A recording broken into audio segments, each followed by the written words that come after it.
All right, let's do this. Hartmuth, welcome to the Coaching and Organizations podcast. Thank you so much for having me here, Tom. Absolutely. I'm excited to chat. Before we dive into our topic for today, I want to share a little bit about you, and then you can let me know if I missed anything. You are an Agile and Innovation Coach with over 15 years of experience transforming organizations, products, and teams. Currently working at Takeda Pharmaceuticals, you bring together design thinking, lean startup, and agile methodologies with a deeply human-centered approach to leadership and organizational change. You're a coactive certified professional coach, OSC trained systems coach, ICF ACC. You have it all, and you work at the intersection of organizational development, team dynamics, and innovation.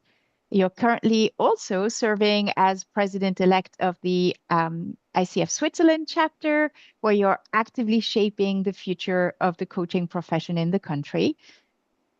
In addition, you're a lecturer at FHNW University and a lead trainer empowering managers and teams in CX, OKRs, and digital innovation. You're passionate about building organizations that people love to work in. We need those these days, places where joyful work and high performance go hand in hand. Did I miss anything? Thank you so much. This is wonderful to hear back. I'm glad. It doesn't sound so great when you have it in your own mind. So it's great to hear, and definitely it gives you gray hair. So must It's must be worth it. true. It's It's worth worth it. it. Yeah, it's worth it. Well, I always love to get to for everyone to get to know our guests. So tell me a little bit about how you actually got into coaching. Oh yeah, that's a wonderful story. I love to to tell that story. It was about 10 years ago or so. Um, when I was working at Swisscom back then at Swisscom, and one of my colleagues he organized actually for the whole team a immersive foundational training, so like one of these two day trainings with CTI, so coactive coaching, and I hated it. It was one of these moments where you had to be in yourself, feel your emotion, read the room, and I was standing there and thinking, well, can we just stop hugging trees here and get back to business? So it was like I was like in myself in a moment where I just couldn't connect to that, right? Mm-hmm. But it took a while. It took a few years. So I'm not the fastest learner. But then I really realized that actually this was one of the elements why all the things I otherwise did well didn't really work or didn't really stick also in organizations, right? So when you work with organizations with large systems, you can work at certain levels, and we definitely will talk about that now in the podcast as well. But it just took for me this realization that, well, this is a part that was a true blind spot. Mm. Yeah, Yeah. you actually just started hinting at that, but I'm curious, how does that translate for you today, 10 years later, into helping to build a coaching culture at Takeda? Yeah. Well, it definitely helped that I approached this topic and you know yeah, also just the approach with much more humility, Mm. humbleness, right? So I truly feel that how difficult it is, right, to transform an organization, and not just technically, but really just also from a human side, right? And I think this gives me um, a way to be more grounded in what I do, but also to be more able to really connect to people where they are, not where I would love them to be, but where they are, and just figure out the way forward. So Mm. yeah. Yeah, thank you so much for sharing that. I think you raise such an important point. Well, two things that I want to bring up. One is, are people ready to receive whatever it is we want to give them? And two, it takes so much inner work from each person to transform the Yeah. organization. So we're going to dive into all of that. Our focus for today is really going to be thinking about how you built your pilot, measuring an ROI of a pilot. Before we do that, just so that we ground this Sure. into a context, can you give us a little bit of details around the coaching landscape at Takeda? What does it look like at the moment? So, so the coaching landscape at Takeda is, I would say, very nascent. So it's very in the beginning, right? It's very much starting. There's a good, I would say, basic understanding of why a coaching approach or coaching stance is important for leaders as well and for the organization. But as a whole, so in terms of like a an approach or systematic also activities, it's very much at the beginning. Also, I would say it's one of the most complex organizations I've ever worked with, right? So just by the nature of the organization, it has basically a Japanese foundation, 200-year-old history, foundation, culture. And over the last, I would say, 20 years or so, the company morphed a lot. There was a lot of mergers and acquisitions and a lot of changes in the organizational structure. And today, the organization is a really multicultural, multifaceted organization with over 50,000 employees globally. So this just scale and breadth of the Yeah. organization just also creates an internal complexity, right, to such an endeavor. Yeah. Yeah, yeah, and it's almost hard in that case to create the one culture. I mean, when Yeah. you have Yeah. so many cultures that are coming together, Yeah. um, Yeah. and Yeah, we'll actually, one becomes a completely different notion, right? One doesn't mean a yes. singular culture, but actually one that combines, right? It's more a wholeness than a oneness. That's beautiful. That's such a beautiful way of saying it. And we'll dive into that a little bit because you decided to create a pilot for one Mm. office, which was the Zurich office, and focus on Yeah, your local environment. Um, when you decided to create that pilot, what yeah, were the hypotheses that you were exploring, and what were you trying to answer by creating this yeah, coaching pilot? yeah. So as I said, right, so in such a complex organization, the one thing that is really, that really takes a lot of energy and a lot of effort is to make a concise decision, right? So to bring, so to speak, the organization to a level where it can decide for the whole organization.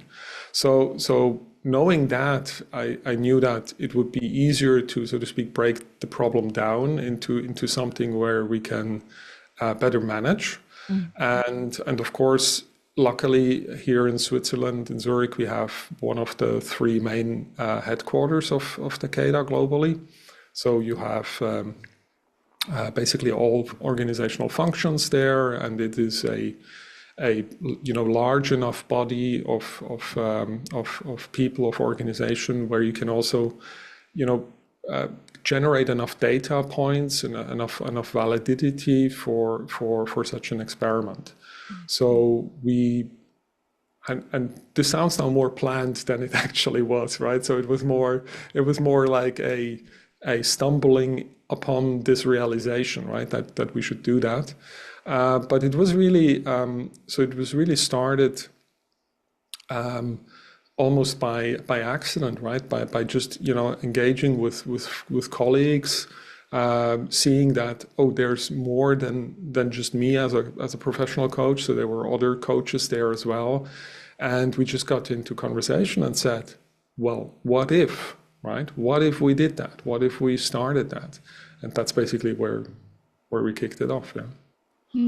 I hear the innovation side of you Yeah. starting to come out. I love it. Yes. I love it. Um, Yeah. you mentioned when we talked before that when you decided to go for it, you actually expected that it would be hard to find leaders, people who would be interested in coaching, Yeah. but the opposite happened. Tell Yeah. us a little bit about what you noticed then and what did that reveal to you? What did you learn from that? Yeah, yeah. So there were multiple fears also within the team, right? So there was the fear that, well, what if we provide the service and suddenly the whole organization knocks at our door. So what if we cannot provide that service we did basically on in our free time, right? Mm. And the other fear was, well, what if we don't find enough coaches, right? So we were just three people at the beginning, and the the purpose of this experiment of the coaching community was basically twofold, right? So it was providing service to the organization, coaching services, and explore basically the feasibility and viability of that, but also figuring out how we can build more coaching capacity within the organization, either uh, through through educating or through creating awareness with leaders, but also through building coaches, Yeah. and basically both fears were not really or didn't pan out that way. So first of all, we very organically found here and there another coach or a person who was actually in a coach training, so who was also looking for for ways to gain some hours, coaching training hours. We had very organically having people say, "Oh, this is really something I was thinking about a long time ago. Never came, to the point to Yeah. actually engage with it. Well, now I have a community. I have people who actually who can help me on that path." So it was really organically working.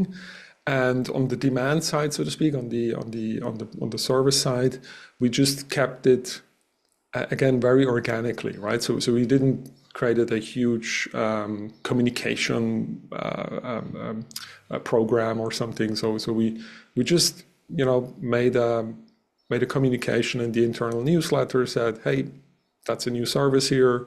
Come and see it." We had a short landing page explaining what we do, some essential informations. And from there, it really just started to tickle in a way that we were able to also, just manage the workload, so to speak, very well. So Mm. in a way, it was almost too easy. So we had a lot of fear about, can it work? Does it work? But then at the end, it just very smoothly just started. Yeah, Mm. yeah, Such a testament to what taking a risk. We project so yeah, much and actually often not always, but often it does work out. And what really struck me also is that you opened the pilot. You said you put something in the newsletter. That means you opened it to all 1,300 employees in Zurich, yeah, not just senior yeah, leaders. Um, yeah, Tell us about that and why yeah. it was most important to you to Mm, open it up to everybody. yeah.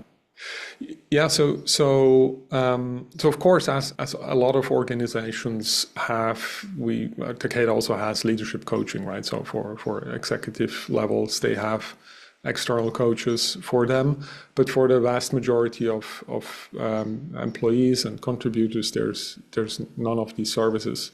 There were some pockets of special functions that provided similar services, but nothing like systematically just be there.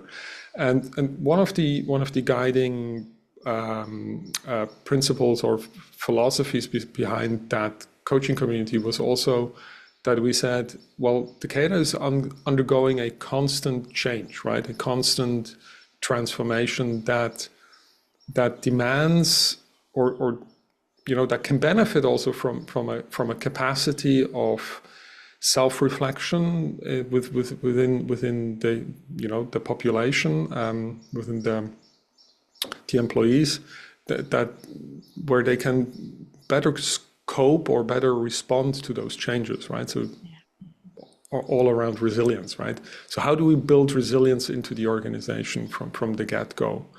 And and that's why we clearly said, it has to be open for everyone, because we want everyone to be able to respond better to the changes.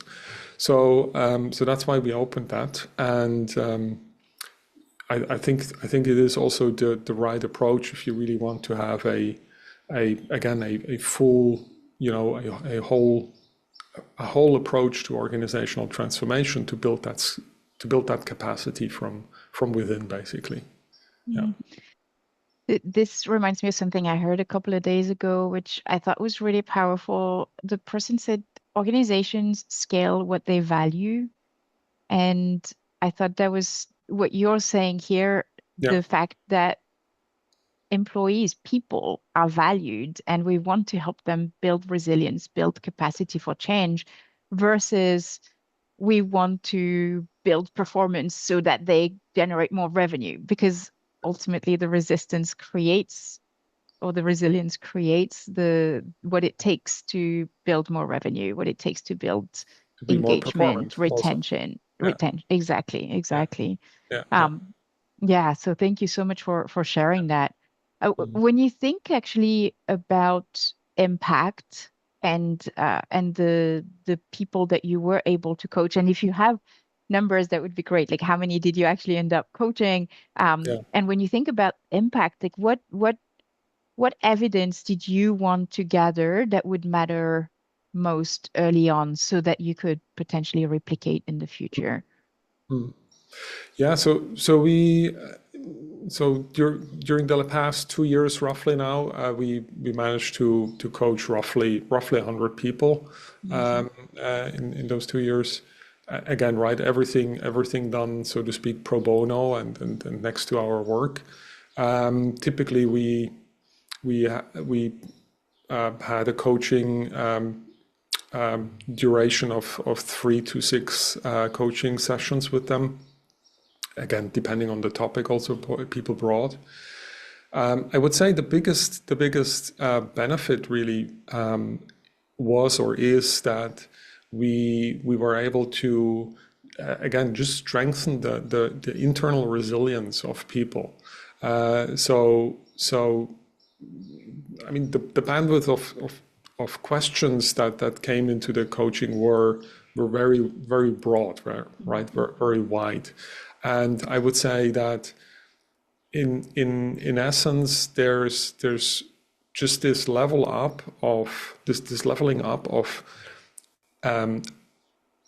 aliveness for people, right? So they feel more connected, more alive. They understand that they have a choice, right? They understand how to use also the choice they have, and this overall it just creates more connectivity within the organization, right? It's difficult to really break it down to a return on invest, but there were definitely, if you would go through these 100 cases, you would find cases where we were helping people, either progress in the job or stay in the job, so don't leave the Yeah, company, yeah.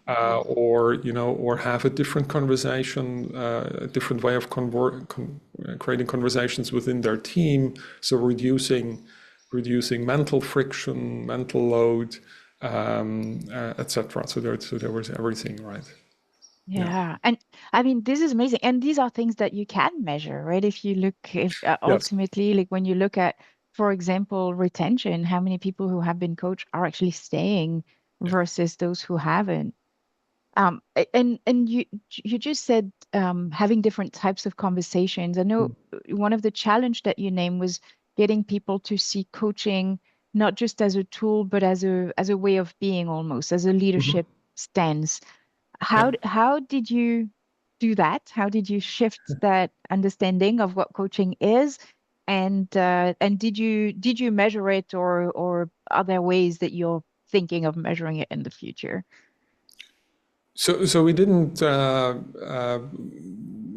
pose that question yet. So we didn't measure, the understanding level of coaching yet.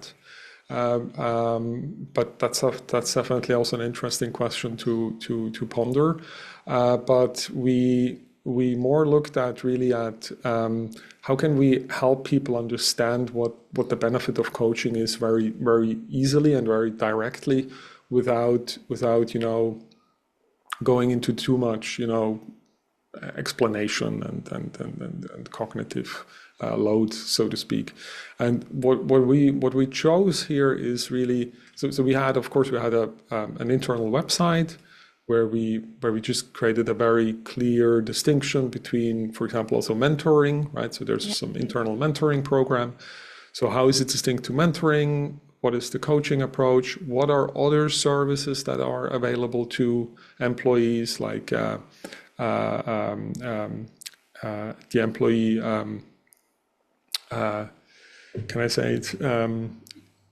So support when you are really in distress or Yep, family yep, yep. issues, right? So there's official channels for that.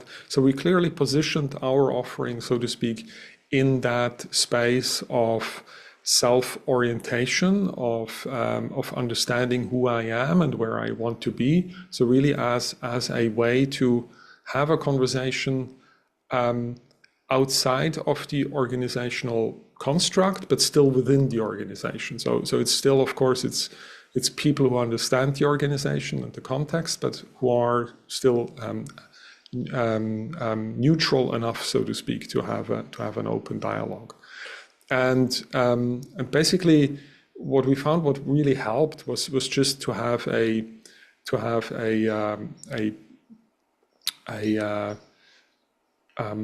short session, 15-minute, 20-minute, where we basically just gave them a taster of how such a coaching session would look like, right? So that they really could then decide whether or not they want to continue with that.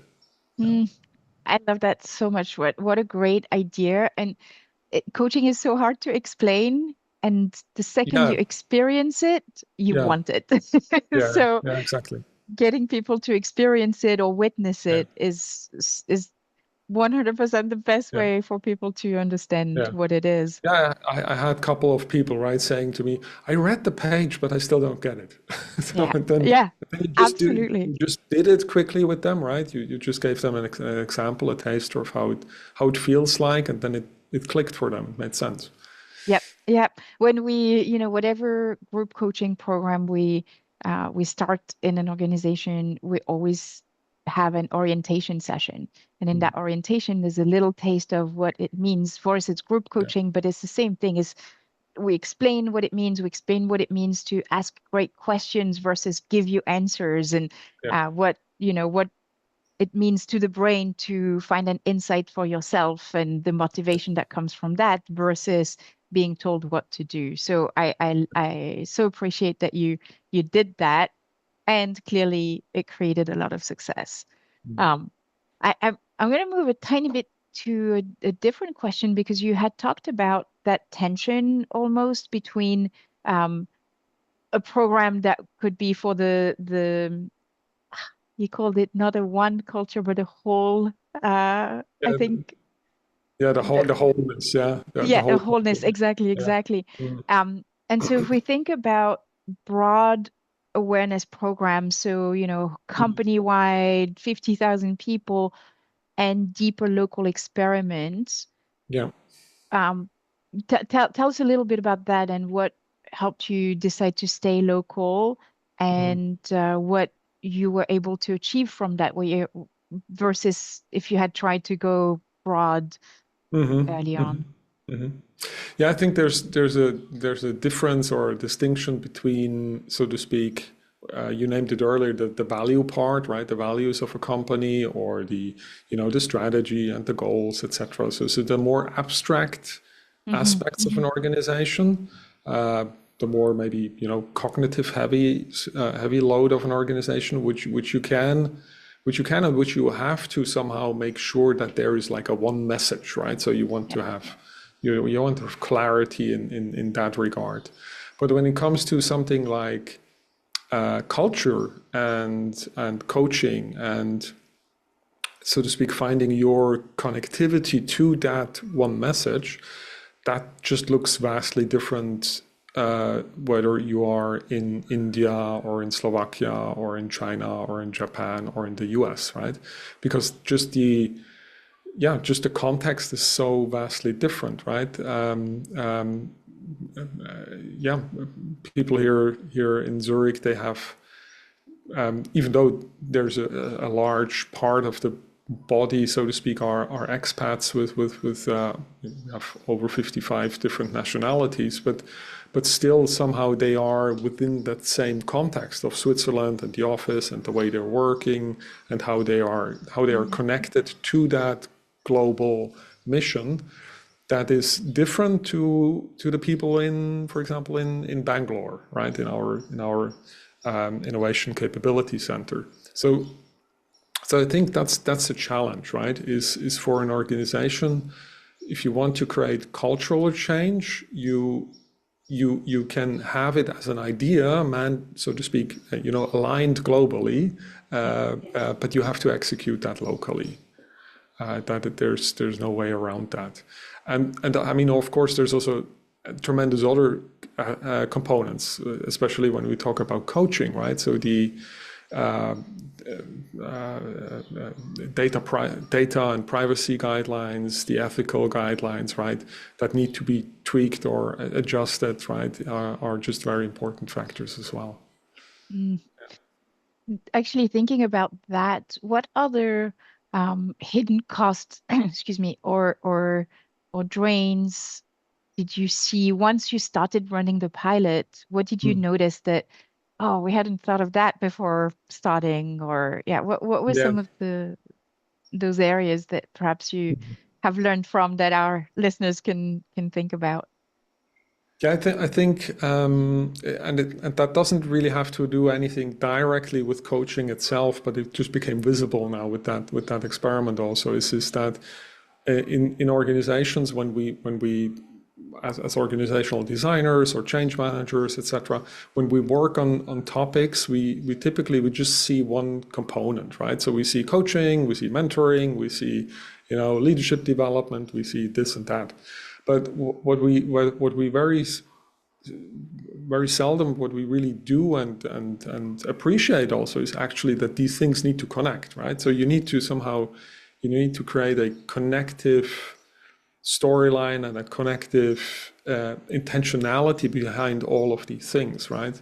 So making sure that your coaching program somehow connects to a performance goal, right, or to a performance ambition of the organization.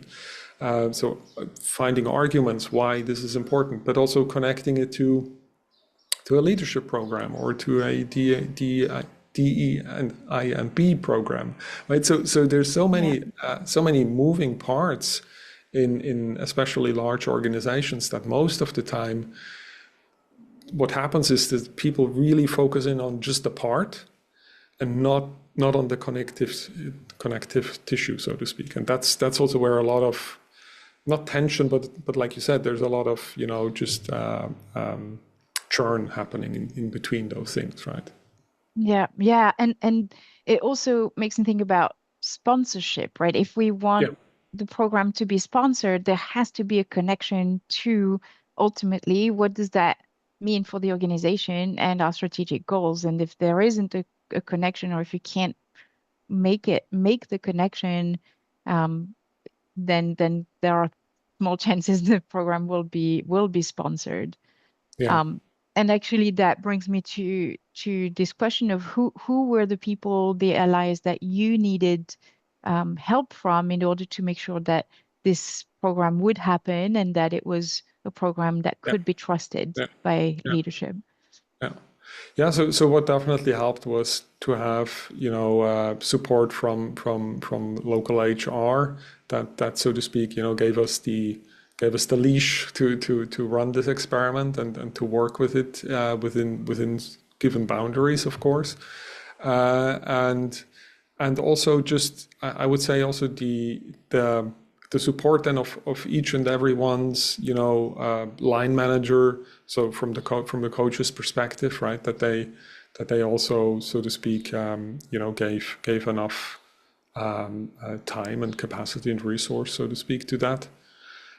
So that's definitely something that helps. And I would say, like you said, to scale it, you definitely need, a top executive level sponsor to make that happen, because that is basically the only role in a system that can, so to speak, overrule local interests, right?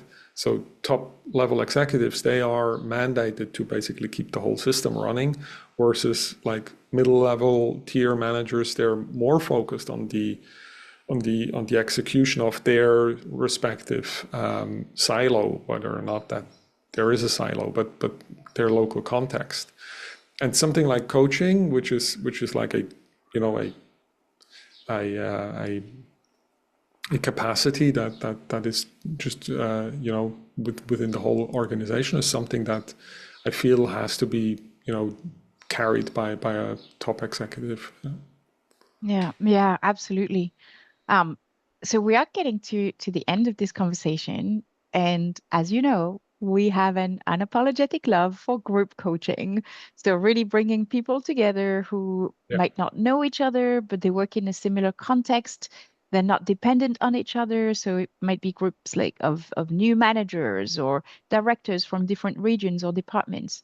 So I'm curious for you at Takeda, looking ahead, where do you see the strongest ROI case if you decided to offer group coaching for your organization?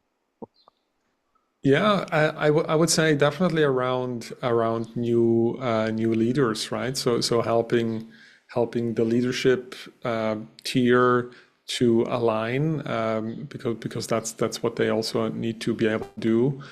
So I can see that their group coaching becoming very helpful in just gelling that direction. Um, but then also just in, again, in the cultural understanding, right? So if you have such a diverse organization, to bring people together from various cultural backgrounds, ethnical backgrounds, um, you know, uh, gender and just demographic backgrounds, or states, and have them work together, or work on a question together. That's where I see group coaching can definitely help. Yeah. Yeah, thank you for that. We did a study recently, and actually I think the number was 66% of companies that currently use group coaching Mhm. were using it to support new leaders, new Mhm. people leaders, to Yeah. make sure that they were connected and that they didn't feel like they were alone in dealing with their learning to be a leader. Yeah. Um, so our last question is always the same. What would be your best advice for those who are looking to build the coaching culture at their organization? Yeah, definitely don't overthink it. Oh, don't Mhm. overthink it. So just really do it, right? Trust that you will find a way, that you find the allies, that you find the capacity to do it. If you do the right thing and you still do it wrong, it's still better than to do the wrong thing and do that right. So you cannot lose. Oh, that's going to be our quote of the day. Thank you so much, Hartmut, for your presence and everything that you shared, and also your openness to sharing how you moved from not really wanting to do the inner work to being the person who's bringing that inner work to others. Really Yeah. appreciate you. Listeners, feel free to connect with Hartmut. His detail will be in the show notes, so you can connect on LinkedIn. And of course, for those of you who are watching on YouTube, follow us on LinkedIn, on Instagram, and remember to subscribe to our mailing list for updates and upcoming events. Thanks so much, Hartmut. Have a wonderful Thank you, rest of your Dom. day. You Thanks, too. Thank everybody. you. Bye, y'all.